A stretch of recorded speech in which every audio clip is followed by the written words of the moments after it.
Welcome to the tutorial on CTC, the most known reference app in clinical trials.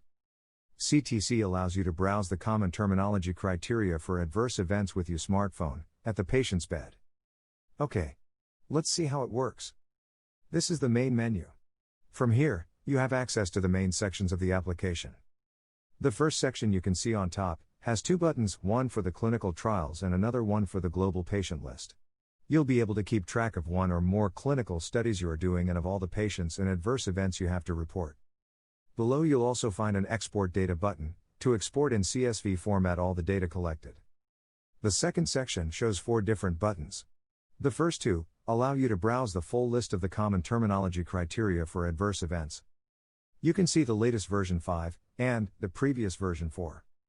You need both of them because there are still many clinical studies running on version 4. Then, just below, other buttons for the Karnofsky score and the ECOG score. Well, let's start from these last two. Tap on Karnofsky score. Also known as the performance score, Karnofsky score ranking runs from 100 to 0, where 100 is perfect health, and 0 is death.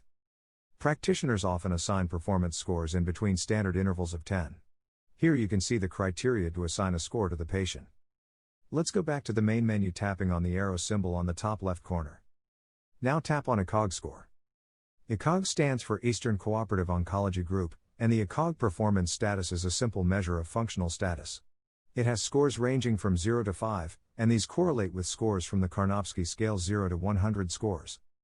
It is commonly used as a prognostic tool, as a selection criterion for cancer research, and to help determine treatment. Okay, let's go back again. Time to browse the CTC Adverse Event Dictionary. Tap on CTC-AE 5 button, on the right side. What I'm explaining obviously works also for version 4. As you can see, there is an ordered list of categories. You can browse just scrolling with your finger. Let's suppose you have to report anemia but you are not sure of the grade. First, tap on the first category, blood and lymphatic system disorders, then tap on anemia. Here you can see the correspondent CTC record. Let's give it a look. On top you find the MedDRA code. This acronym stands for Medical Dictionary for Regulatory Activities, and it is a clinically validated international medical terminology dictionary that you can use for the reporting of the events. Now, scrolling down, you'll find the anemia definition, and finally, the grades, from 1 to 5 along with the corresponding criteria for correct selection and reporting. Let's go back. Tap, as usual, on the top left arrow button. And again to go back to the list of categories. Let's suppose you need to report a kidney infection. You could think of a nephrology category or an infection category, but let's do it quick and easy. Tap on the magnifying lens button on the top right of the screen. This is the search function, type infection and then enter. You will be presented with a list of CTC records in which the word infection is present. Now it is easy to find kidney infection, isn't it? But you could have searched directly for kidney infection, even faster. Now, let's try again. Go back to the category view. This time we are looking for a cardiac symptom. Let's tap on search and then type the word heart. We now see a list of CTC terms where the word heart is included. Let's scroll. Wait. You can see included dyspepsia and reflux. Why? Tap on dyspepsia. Now you can see, the definition includes the word heartburn. So, remember, the search function is textual and not semantic. Okay, let's go back to the main menu and move on to the more interesting part, the clinical trials and patients log. Up to now we have seen how to browse the list of CTC definitions, and to select the correct CTC term and grade, when reporting an adverse event in a patient that we are following during a clinical study. But since version 3.0, there is more. Now you can have a personal log of the current clinical trials you are following, and of all your patients. In the main menu, the first button is Clinical Trials. Here, you can add or edit any clinical trial, patient, and adverse events you want. The second button is a shortcut to see all the patients and the adverse events they had. But please note that it is not intended for editing or adding. Okay, let's tap on Clinical Trials. This is the list of the clinical trials, and obviously it is empty at the moment. So, let's start adding the first clinical trial tapping on the plus button on the top right corner. This opens a new screen with 3 simple text fields. The first, Study Ref, is where you specify the reference code of the clinical trial. Tap on the text field and type a reference code.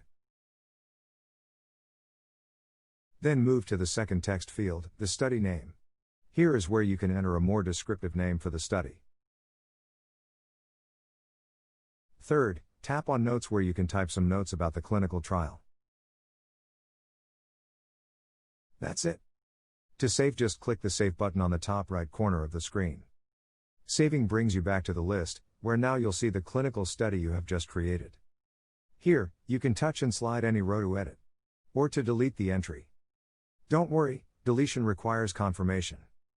So, let's cancel and try to edit the trial instead. Slide right and you're back on the same screen as before. Tap on the Notes text field and add some more details. Then save as before.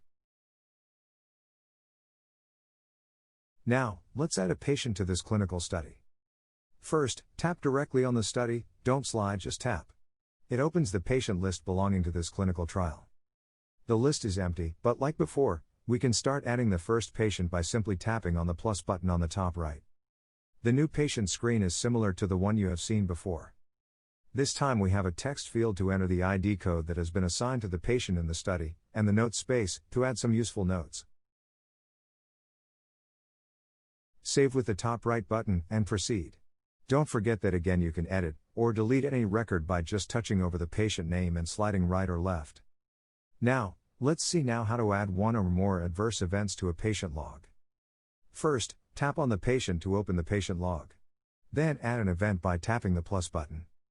As you can see, a requester pops up with a selection of possible event to report.